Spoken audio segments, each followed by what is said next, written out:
बच्चों, आज हम सागर और महासागर में अंतर समझेंगे। सागर और महासागर में अंतर, हम सबसे पहले गांव और पूर्वा में अंतर जानते हैं। ये आपका वाह है। देखिए, एक जो गांव होता है बच्चों, एक गांव में जो है कई पूर्वा होते हैं। एक जो आपका गांव होता है उसमें कई पूर्वा होते हैं, 8 पूर्वा, 10 पूर्वा। लेकिन इन जो पूर्वा की होती है वो सीमा निर्धारित नहीं होती है, सीमा फिक्स नहीं होती। केवल जहाँ जहाँ गांव में पूर्वा दिखते रहते हैं, इन पूर्वों के नाम होते हैं।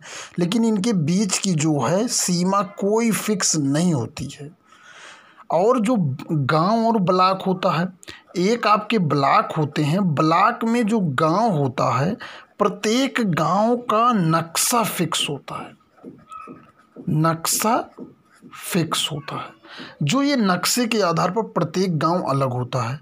ठीक उसी तरह अब हम सागर और महासागर, आपने शायद गांव, ब्लॉक और गांव में नक्शा फिक्स होता है, इसकी सीमाएं निर्धारित होती हैं। लेकिन गांव में जो गांव में पूर्वा होते हैं, ब्लॉक में गांव होते हैं जो फिक्स होते हैं, लेकिन गांव में जो पूर्वा होते हैं वो फिक्स नहीं होते हैं।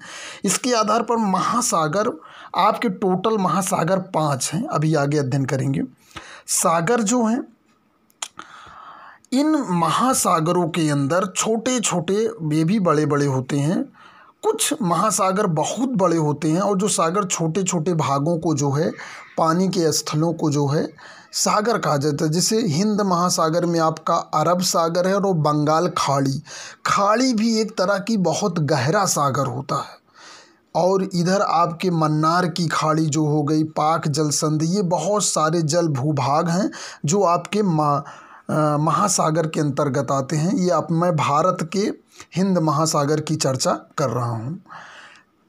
अब आप ये समझ गए होंगे कि महासागर एक बहुत बड़ा भूभाग पे जल भाग को कहते हैं, और एक सागर जो है छोटे को। अब हम महासागर की चर्चा करते हैं। महासागर आपका जो है, पहला जो है वो प्रशांत महासागर है। प्रशांत महासागर जो है आपका वो त्रिभुज के आकार का है, त्रिभुज के आकार का है। और इसमें जो है बेरिंग जल संधि, अंटार्कटिका महाद्वीप, एशिया महाद्वीप पाए जाते हैं। और इसमें लगभग 20,000 द्वीप हैं। इस महासागर में 20,000 द्वीप पाए जाते हैं। और मैरियाना गर्त जो सबसे गहरा है, यहीं पर पाया जाता है, मैरियाना गर्त। अब आते हैं अटलांटिक महासागर।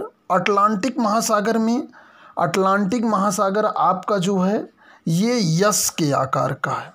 ये यश के आकार, इसका जो पानी का क्षेत्र है यश के आकार में आप देखेंगे, यश के आकार पे। इसमें जो है, इसी में बरमूडा ट्रायंगल में पाया जाता है, जिसमें जहाज़ें डूब जाती हैं, जो सर्वाधिक रहस्य बना हुआ है। आगे आते हैं हिंद महासागर। हिंद महासागर को अर्ध महासागर भी कहा जाता है। अर्ध महासागर इसलिए किया जाता है क्योंकि इसका जो वो उत्तरी सिरा है, ये पूर्णतः जो है कटा फटा या कहिए धरती से युक्त है। केवल दक्षिणी सिरे में ही जो है पानी है, इसलिए इसे अर्ध महासागर भी कहा जाता है। दोनों छोरों पर नहीं मिलता है। अब आते हैं आर्कटिक महासागर, जो कि चौथा महासागर है।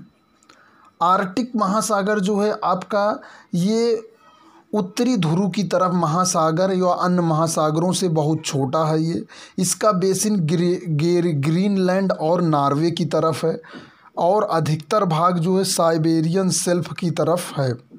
अब सबसे नीचे आते हैं अंटार्कटिका महासागर। अंटार्कटिका महासागर पूरी तरह से दक्षिणी ध्रुव की तरफ पाया जाता है, इसलिए इसे दक्षिण महासागर भी कहते हैं। इसमें प्रशांत महासागर और अटलांटिक महासागर तथा हिंद महासागर आके मिलते हैं। धन्यवाद।